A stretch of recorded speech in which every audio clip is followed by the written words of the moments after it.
محمد وآله وأصحابه أجمعين. أما بعد فأعوذ بالله من الشيطان الرجيم. بسم الله الرحمن الرحيم.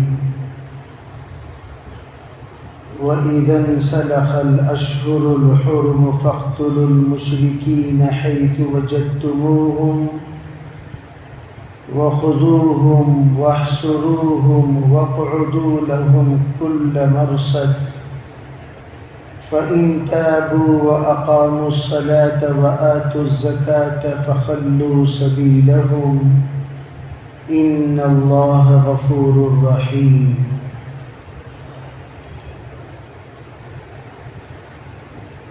سورۃ التوبہ کی یہ 5ویں نمبر کی آیت ہے، جس میں اشہر حرم کے بعد کیا عمل کرنا چاہیے اس کا یہاں تذکرہ ہے. ہم لوگ اس وقت اشہر حرم کے آخری مہینے میں، جس کو ماہ محرم کہا جاتا ہے، اس کی آخری تاریخ پر چل رہے ہیں.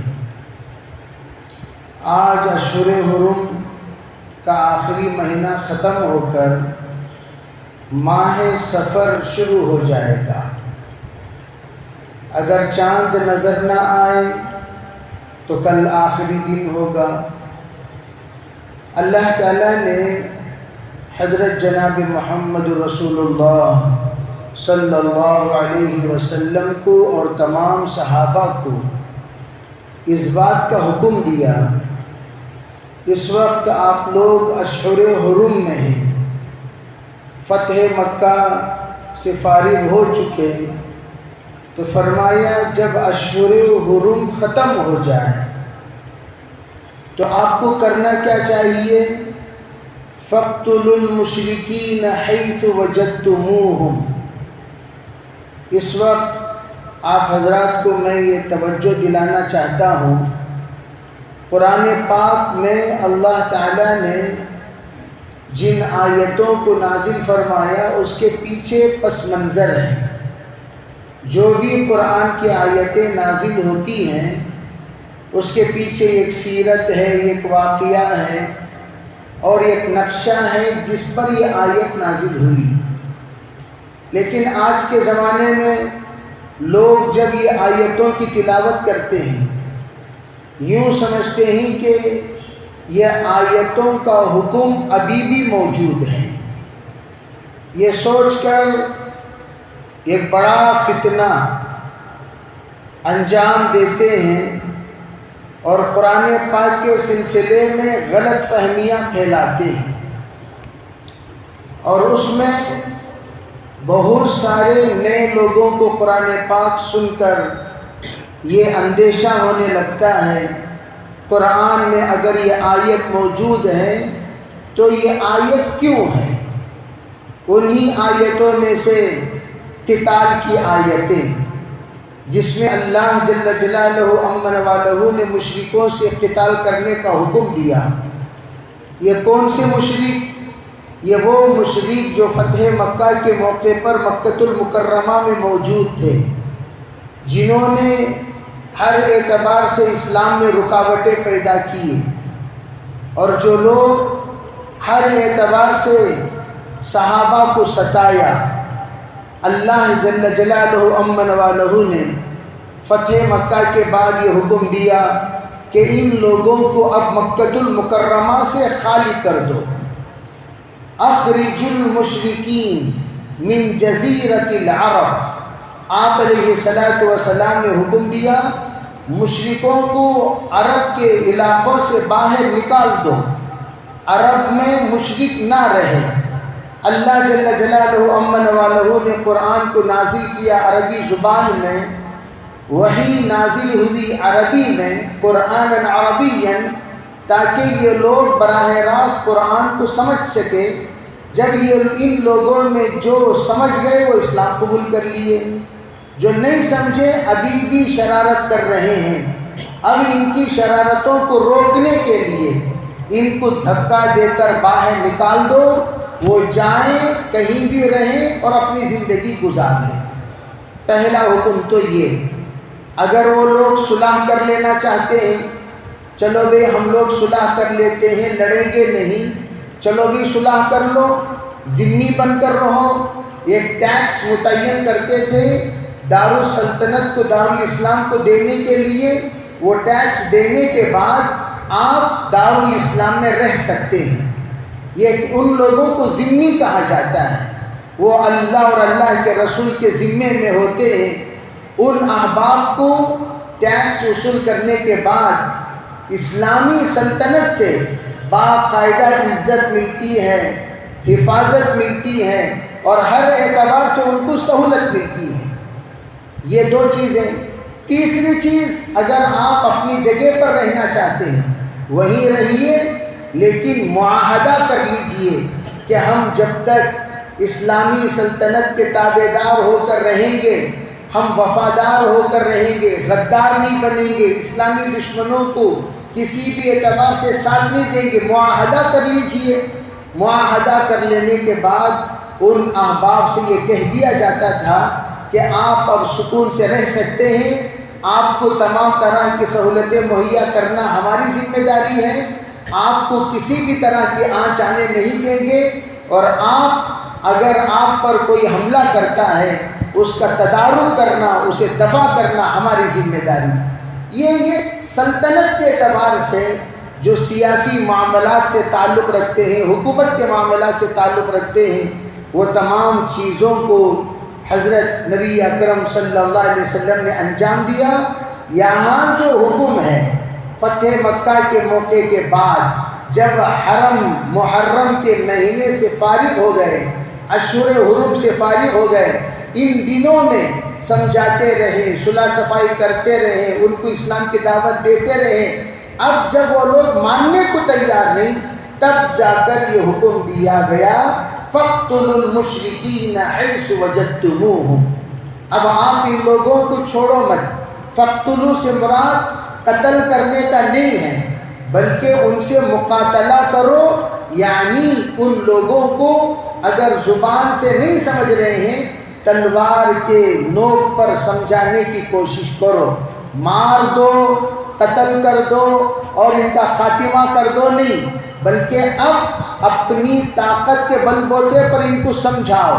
فَاقْتُلُوا الْمُشْرِكِينَ، اب تلوار کے زیر ان کا جو بھی معاملہ ہوگا، اگر یہ مان لیے تو بہت اچھی بات، نہیں مانے ان سب کو باہر نکال دیا جائے گا، جس طریقے سے عام طور پر در بدر کر دیا جاتا ہے۔ تو اس لیے یہاں کہا گیا فَاقْتُلُوا الْمُشْرِكِينَ حَيْثُ وَجَدْتُمُوهُمْ، جہاں تم پاؤ مشرکوں کو وہاں سے نکال دو تلوار کے نوک سے۔ وَخُذُوهُمْ، اور ان لوگوں کو پکڑو۔ یہاں پر جو گرفت کرنے کو کہا گیا، خُذُوهُمْ سے مراد گرفت کرنے کو کہا گیا۔ علماء فرماتے ہیں اس سے مراد ان کی جائیداد پر قابض ہو جاؤ۔ کیا مطلب؟ ان کو شرافت سے سمجھاؤ، مسلمان بن جاؤ، اگر نہیں بنے کہو کہ جو کچھ چیزیں یہاں چھوڑ دو اور تم اپنی جگہ پر جہاں تمہیں بہتر لگے وہاں چلے جاؤ۔ وَخُذُوهُمْ، اور ان کے ساتھ مواخذہ کیجئے۔ وَاحْصُرُوهُمْ، اور ان کو گھیر لیجئے تاکہ یہ کسی بھی اعتبار سے بھاگ نہ سکیں۔ وَاقْعُدُوا لَهُمْ كُلَّ مَرْصَدٍ، جہاں جہاں سے یہ گزر سکتے ہیں وہاں تاک میں بیٹھ جائیے تاکہ ان کے ساتھ معاملہ کرنے میں، بات چیت کرنے میں اور ان کو مکمل طور پر حرمین شریفین کے حدود سے نکالنے میں کامیاب ہو جاؤ۔ آگے کا جملہ جو تمہید میں نے باندھا اس کی تائید کرتا ہے۔ فَإِن تَابُوا، اگر آپ لوگ ان کے پاس پہنچنے کے بعد ان لوگوں نے توبہ کر لیا، کلمہ پڑھ لیا، تسلیم کر لیا اور مکمل طور پر اسلام کے تابع دار ہو گئے، وَأَقَامُوا الصَّلَاةَ، اور آپ کی نماز کے صف کے ساتھ وہ لوگ سب بندی کر کے کھڑے ہو گئے، وَآتُوا الزَّکَاۃَ، اور اپنے مال سے زکوٰۃ لینا شروع کر دیے، فَخَلُّوا سَبِیلَهُمْ، وہ جہاں چاہے ان کو جانے دیجئے، ان کو آپ معاف کر دیجئے، چھوڑ دیجئے۔ اب لوگ فَاقْتُلُوا الْمُشْرِکِینَ پر تو بحث کرتے ہیں، اس کے نہ آگے دیکھتے ہیں نہ پیچھے دیکھتے ہیں، پہلے کیا کہا گیا، بعد میں کیا کہا گیا، پس منظر کیا ہے، کیوں کہا گیا، کس لیے کہا گیا، کتنے دنوں کے بعد کہا گیا، کتنے معاملات کے بعد کہا گیا، ان تمام چیزوں کو چھوڑ کر دشمنان اسلام قتل کی وہ آیتیں جو قرآن پاک میں موجود ہیں، ان تمام کو لے کر یہ لوگ ورغلاتے ہیں، ذہن خراب کرنے کی کوشش کرتے ہیں۔ اس کے لیے اللہ تعالیٰ فرماتے ہیں اگر تم اپنی زندگی میں جیسے بھی گناہ کیوں نہ کیے ہو، سنو ان اللہ غفور الرحیم، اللہ بے انتہا معاف کرنے والا ہے، بے پناہ رحم کرنے والا ہے۔ آپ لوگ چاہے جیسے بھی گنہگار کیوں نہ ہو، اللہ معاف کر دے گا۔ اللہ کے یہاں دیر تو ہے اندھیر نہیں ہے، صد بار توبہ شکستی بازا بازا، چاہے تم جیسی ویسی حرکت کیوں نہ کیے ہو، آپ معافی مانگ کر آ جائیے، اللہ معاف کر دے گا۔ لیکن آگے اللہ نے یہ بھی بات بتائی، بعض لوگ کہیں گے بھئی یہ ہمارے آبا و اجداد کی جائیداد ہے، ہم لوگ یہاں سے جانا نہیں چاہتے، جو ٹیکس دینا ہے وہ ہم دینے کو تیار ہیں، جزیہ دینے کو تیار ہیں، ہم اس کے لیے جو کچھ آپ اصول بتائیں گے وہ اصول کے تابعدار ہونے کو تیار ہیں، آپ ہمیں یہیں رہنے کا موقع دیجئے۔ تو کیا کریں؟ فرمایا وَإِنْ أَحَدٌ مِّنَ الْمُشْرِكِينَ اسْتَجَارَكَ، فرمایا اگر آپ کے پاس وہ لوگ اجرت کا مطالبہ کریں، ان میں سے کوئی یوں کہیں ہم کرایہ دے دیں گے، ٹیکس دے دیں گے، ہم جو کچھ آپ معاوضہ طے کریں گے وہ معاوضہ دینے کو تیار ہیں، تو ان فَأَجِرُهُ، یہ حکم دیا یوں آپ ان کو مہلت دے دیجئے، اجرت طے کر دیجئے۔ کب تک؟ حَتَّى يَسْمَعَ كَلَامَ اللَّهِ، وہ یہاں رہیں، مہلت پا کر یہاں رہیں، لیکن اللہ کا کلام، اللہ کا قرآن سنتے رہیں، سنتے رہیں، سنتے رہیں، سنتے سنتے سنتے۔ وہ لوگ عربی زبان جانتے ہیں، ان کے دل کے اندر ایمان جگہ لیتے لیتے ایک دن آئے گا وہ لوگ ایمان والے بن جائیں گے۔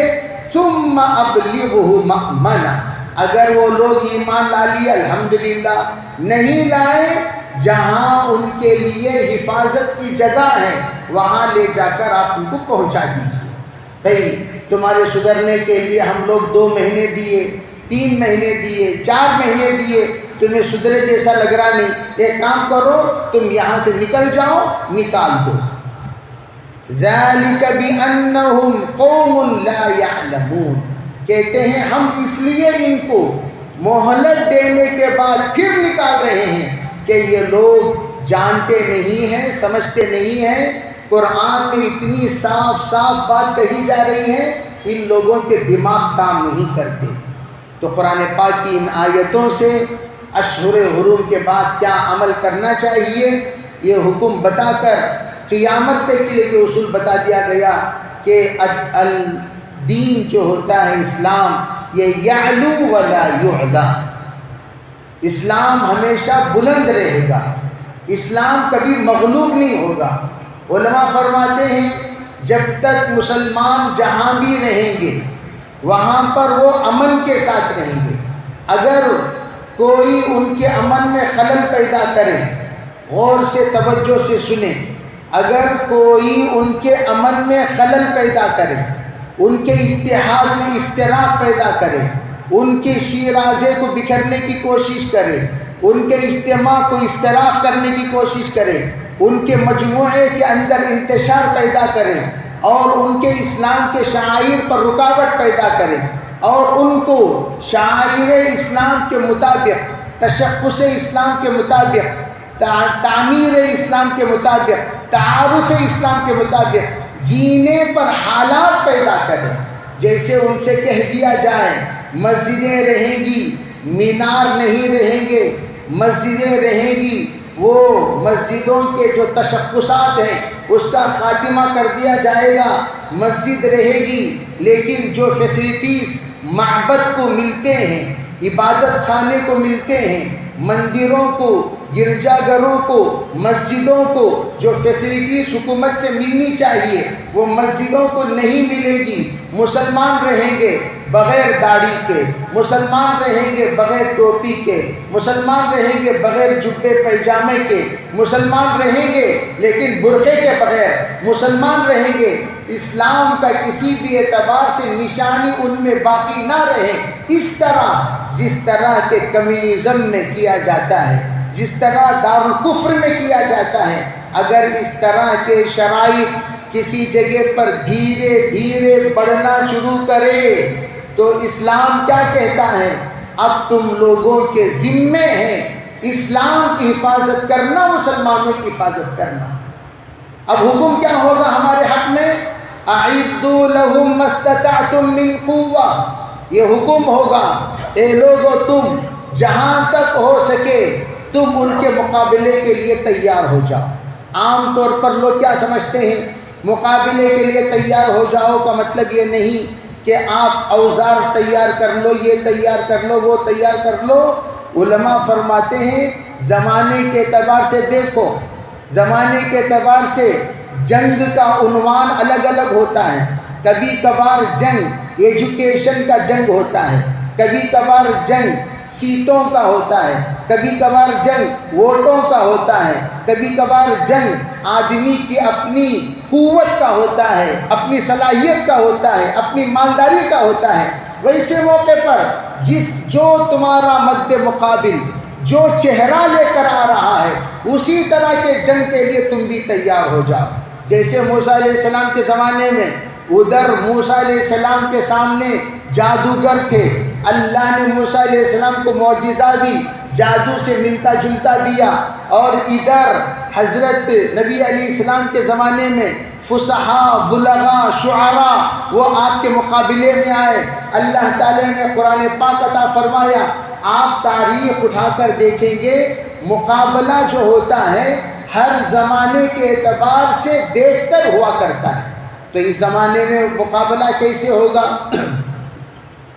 پہلا مقابلہ یہ تو ووٹوں کے ذریعے سے، وہ اس طور پر کہ آپ اس وقت الیکشن آنے سے پہلے تم لوگوں کو یہ دیکھنا ہے، جیسے کہ عام طور پر پوچھا جاتا ہے بنگلور میں کون سی پارٹی کا کون سی پارٹی کے ساتھ لڑائی ہے، بنگلور میں کون کس کے مقابلے میں کھڑا ہو رہا ہے۔ مثلا آپ کو پتہ چلا یہ کھڑا ہو رہا ہے اس کے مقابلے میں، ہم لوگوں کو کرنا کیا چاہیے؟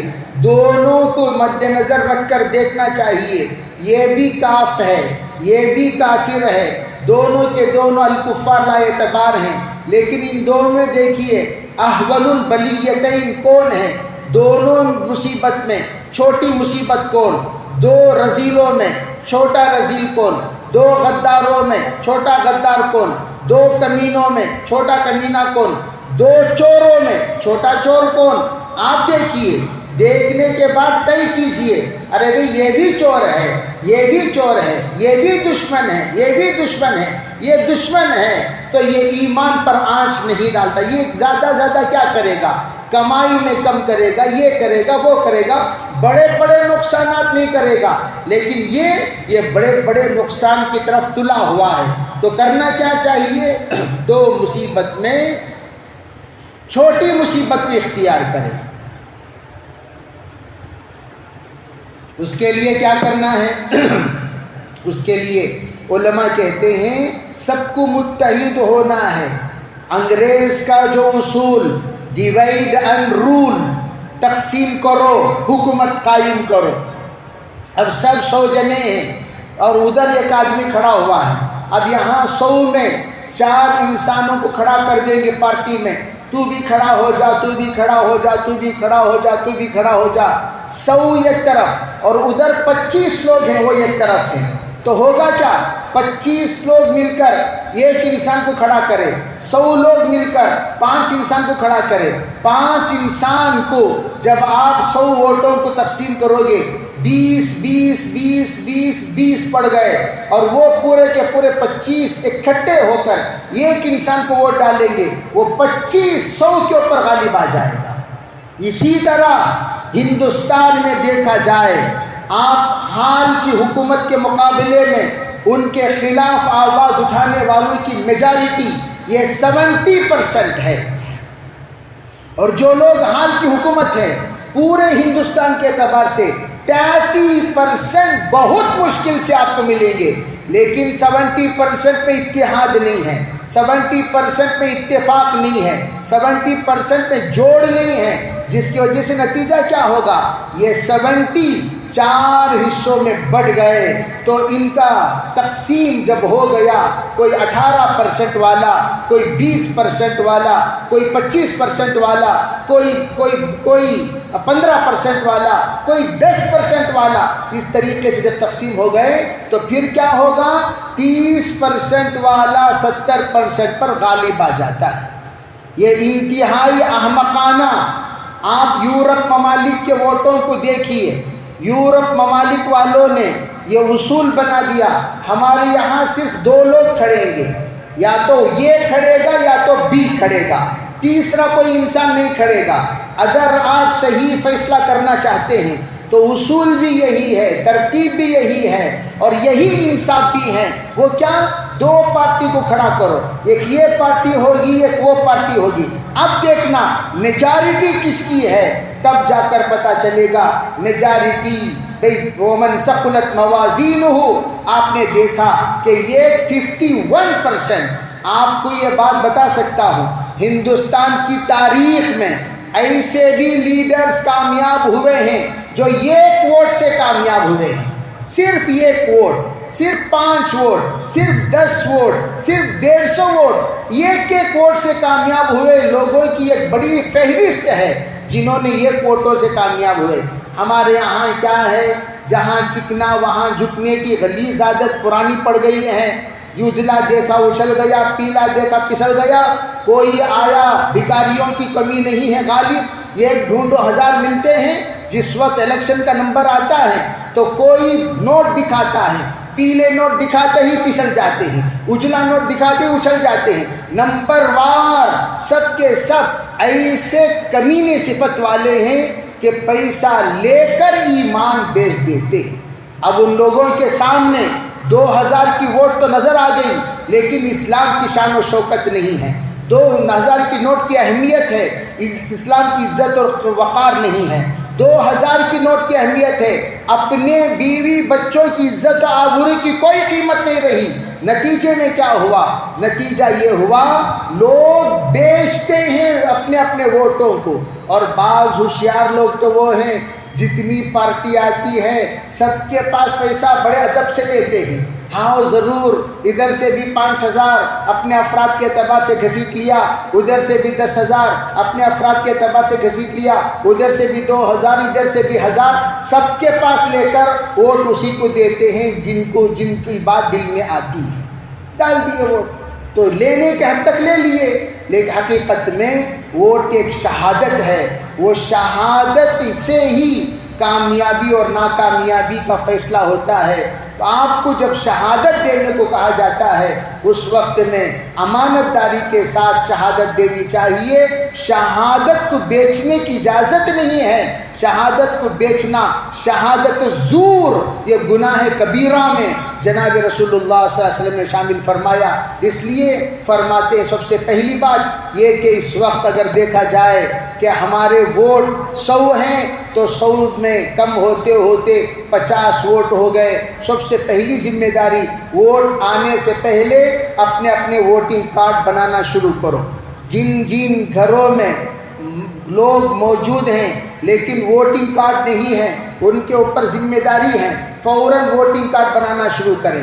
دوسری بات، ووٹنگ کارڈ بنانے کے بعد آپ سب سے پہلے ایک بار چیک بھی کر لیں، ارے بھئی یہ کارڈ لسٹ میں چڑھا کہ نہیں چڑھا، ہاں بھئی لسٹ میں چڑھ گیا، یہ محنت تمام محلے والوں کو ہر جگہ پر کرنی ہوگی، ہر ایک محلہ، ہر ایک مسجد اس بات کی اگر فکر کر لیں تو انشاءاللہ جو اس وقت مسلمانوں کے ووٹ میں 40-50% لوگوں نے مکمل طور پر گرا دیا ہے، مائنس کر دیا ہے، اس مائنس کو پلس کرو، چاہے اس کے لیے جو ڈاکومنٹ جمع کرنا پڑے جمع کرو، اس لیے کہ تمہاری ووٹ کے ذریعے سے اس زمانے کی جنگ ہے، تو آپ اپنا ووٹ جمع کیجئے۔ پھر دوسرا کام، جس وقت میں متحدہ محاذ کی طرف سے آپ کے سامنے اس بات کا اشارہ ملے تمام علاقوں میں فلاں پارٹی کو جتانے کا فیصلہ ہوا ہے، تو متحدہ محاذ سے جس کا علماء اکرام ہمیں اشارہ دے، اس وقت میں علماء کے اتفاق سے جو پارٹی جس علاقے میں طے ہوگی اس پارٹی کے طرف سب کو متحد ہو کر جڑنا ہے، سب کے عیوب گنانا نہیں۔ جیسے میں نے کہا کمینے تو سب ہیں، ایک حمام کے سب ننگے، کسی کو ہم لوگ جبریل کو لا کر الیکشن میں کوئی نہیں کھڑاتا، میکائیل کو لا کر الیکشن میں نہیں کھڑاتا، کوئی خلیفہ کو لا کر، بزرگ کو لا کر، متقی کو لا کر الیکشن میں کوئی نہیں کھڑاتا۔ سیاست گندی نالی ہے، سب گندی نالی میں بہنے والے کیڑے ہیں، کوئی بھی اس میں پاک و پوتر نہیں ہے، بس کوئی ذرا ناپاک ہے، کوئی زیادہ ناپاک ہے، ناپاکی کے پرسنٹیج ضرور ہیں لیکن پاک کوئی نہیں، پاک کوئی نہیں۔ اس لیے آپ سے میں یہ عرض کرنا چاہتا ہوں، کسی کی وکالت، کسی کی کفالت کی ضرورت نہیں ہے، مسلمانوں کی شعائر اسلام کی حفاظت کی ضرورت ہے۔ اس کو مد نظر رکھ کر ہم لوگ اگر انشاءاللہ اس اقدام کو آگے بڑھیں گے، اللہ کی ذات سے امید ہے پھر 2 سال کے بعد آنے والا نتیجہ ہمارے سامنے بہتر سے بہتر سامنے آئے گا۔ اللہ تعالی ہم میں سب کو، میں ہمیشہ کہا کرتا ہوں مسلمان آنے دو آنے دو۔ ایک صاحب کہنے لگے کہ کیا مولانا وہاں آیا یہاں آیا، ہمارے گھر کے اوپر آیا تو دیکھیں گے۔ ایسے بے خوفاں، ایسے ارے بھائی آگ لگ گئی ہے، آگ لگ گئی ہے، جیسے مولانا الیاس صاحب فرمایا کرتے تھے ارے بھائی آگ لگی ہے اور ہوا تیز چل رہی ہے، آگ ادھر سے منتقل ہوتے ہوئے تمہاری گھر کی طرف آ رہی ہے، تم کیا کرو گے؟ تم کیا کرو گے؟ لوگوں نے کہا حضرت ہم اس آگ کو پہلے بجھائیں گے تاکہ وہ آگ ہمارے گھر تک نہ پہنچے، ہمارے علاقے تک نہ پہنچے، ہمارے محلے تک نہ پہنچے۔ حضرت نے فرمایا ہاں اسی طرح دین کی محنت کے ذریعے سے اطراف کی بے دینی کو بند کرو تاکہ تمہارا گھر بے دین ہونے سے بچ جائے۔ اسی طرح عربی ظلم کی آگ ادھر پھیل گئی ادھر پھیل گئی، منگلور بنگلور کی کتنا فرق ہے، ارے کتنا فرق ہے۔ اگر منگلور میں ظلم ہو رہا ہے، ہم منگلور میں تو بنگلور کیا ہے؟ تو پہلے میں نے یوں کہا ارے بھائی گجرات میں ہو رہا ہے، تو اگر گجرات میں، اچھا بھائی گجرات چھوڑو، پھر کرناٹک میں ہو رہا ہے، کرناٹک میں اب پھر کیا کہاں تک چاہ رہے ہو؟ اگر ٹانی روڈ میں ہو تو تم یوں کہو گے ٹانی روڈ میں ہوا، نہیں، غلط۔ کے جی ہلی میں ہونے والا یہ ڈی جی ہلی میں بھی ہو سکتا ہے، ڈی جے ہلی میں ہوگا تو ناگوار میں بھی ہو سکتا ہے۔ یہ سب کے سب ٹیسٹنگ زمانہ چل رہا ہے، کون کتنا کیا تو کون کتنی حرکت میں آ رہا ہے۔ اس لیے ہمارے اوپر ذمہ داری، ہم ابھی سے ہمارے علاقے کی فکر کریں، دھیرے دھیرے ہر ایک شعبہ اگر بیدار ہو کر اپنے اپنے علاقے کے فکر مند بن کر انشاءاللہ کام کرنا شروع کر دیں گے، پورے علاقے میں افراد کام کرنے والے بنیں گے۔ پھر اس کے بعد انشاءاللہ جو پچھلی کارگزاریاں ہم لوگ سن رہے ہیں ان کارگزاریوں سے اللہ تعالیٰ ہمیں بچائے گا اور امن و امان کے اللہ تعالیٰ فیصلے کرے گا۔ ابھی جو مدارس کے سلسلے میں کوئی فقیر آیا بیان دیا اور اس بیان پر لوگ ہنگامہ، عرب مدارس کے بارے میں جانچ ہوگی جانچ ہوگی جانچ ہوگی، کیا جانچ ہوگی بھائی؟ کتنا جانچ ہوگی؟ کیا جانچ ہوگی؟ آئیے جانچ کر لیجئے، اس میں گھبرانے کی کوئی ضرورت نہیں ہے۔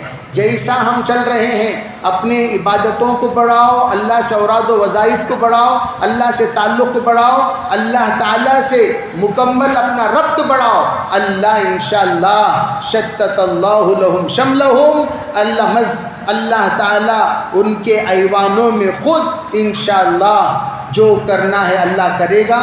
دعا کرنا بد دعا کرنا ہمارا کام ہے، بقیہ حرکت میں آنا وہ اللہ کی ذمہ داری ہے۔ اللہ تعالی ہمیں شریعت کو صحیح سمجھنے کی توفیق عطا فرمائے اور سمجھی ہوئی بات کو دوسروں تک پہنچانے کا اللہ توفیق عطا فرمائے۔ لک الحمد و لک الشکر، اللہم صلی علی سیدنا محمد وعلى آل سيدنا محمد وبارك وسلم۔ اللهم ارنا الحق حقا وارزقنا اتباعه وارنا الباطل باطلا وارزقنا اجتنابه۔